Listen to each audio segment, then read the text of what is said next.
Здравейте, аз съм Ивайло Георгиев и днес ще си говорим за това как да активираме SSL връзка на нашия OpenCart магазин. Знаете, че през 2016 година Google започна да толерира сайтовете, които се зареждат през SSL връзка, а от версия 56 браузърът Google Chrome започва да показва сайтовете, които не се зареждат през HTTPS като несигурни. Затова горещо ви препоръчвам, ако сте собственици на онлайн магазини, да преминете към използване на HTTPS протокол за вашите сайтове. За целта, в нашия случай, вие трябва да имате работещ OpenCart онлайн магазин и, разбира се, активиран SSL сертификат.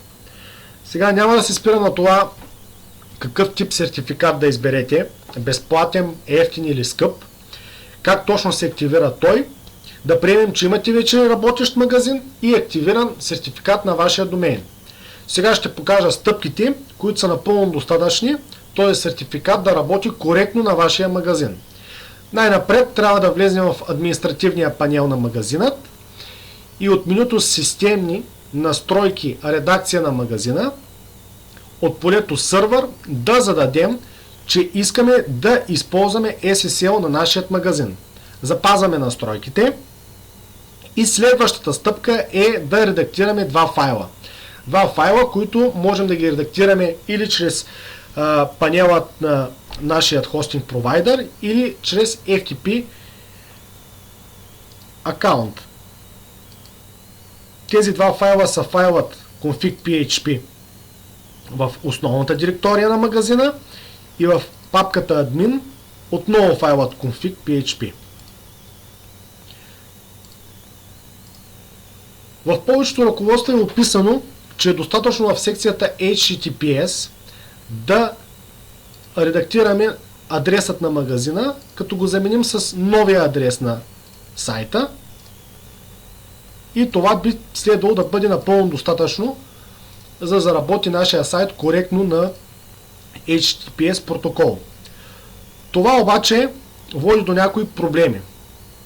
Като един от проблемите е, че ако отново влезнем в менюто Системни настройки на нашия магазин, ще забележим, че основният адрес на сайта остава HTTP и ако заредим нашият магазин с HTTPS отпред,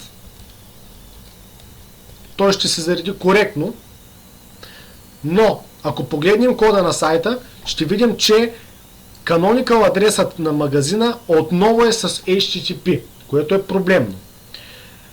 Сайтмапа ще генерира адреси, които също ще бъдат с HTTP, което е допълнителен проблем за обхождане на страници от търсачката. Затова, за да избегнем тези проблеми, горещо ви препоръчвам да редактирате всички адреси в тези два конфигурационни файла на HTTPS, т.е. в секцията HTTP също. Редактираме ги и в двата файла.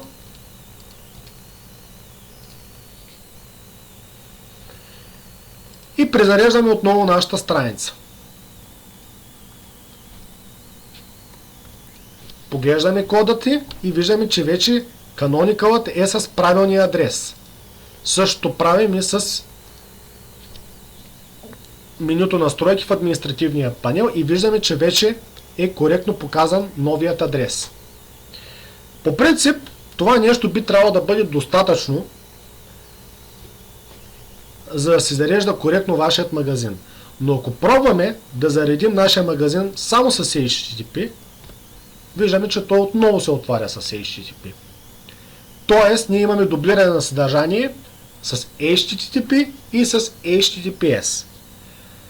Затова ние трябва да направим един редирект, който да отваря единствено и само версията с HTTPS. За целта отново отиваме или с FTP клиентът, или в административния панел на нашия хостинг провайдер. Отиваме в основната директория на нашия магазин и редактираме файла htaccess. В този файл обикновено са поместени основните редиректи на нашия вебсайт и за целта ние трябва да добавим следния код. Не знам дали се вижда добре. Това е кодът, който ще редиректва всяка една наша страница, която е заредена през HTTP към HTTPS. Копираме този код и го поставяме в файла htaccess. Записваме промените и отново зареждаме нашия вебсайт с HTTP отпред. Но виждаме, че сайтът вече се редиректва към HTTPS. Ето, повтарям. Виждаме, че сайта се зарежда коректно, както и неговите вътрешни страници. Това е напълно достатъчно, за да ви се отваря вече вашия вебсайт само през SSL връзка. Не бива да забравяте също така да редактирате, ако имате файл robots.txt, да редактирате адреса в него на новия sitemap, както и в Google Search Console да поместите новия адрес на магазина. Ако имате също така и някакви скриптове, които са за проследяване на трафика в сайта ви, също е необходимо да отбележите съответните промени в тях. Това е от мен. До следващия път. Благодаря за вниманието.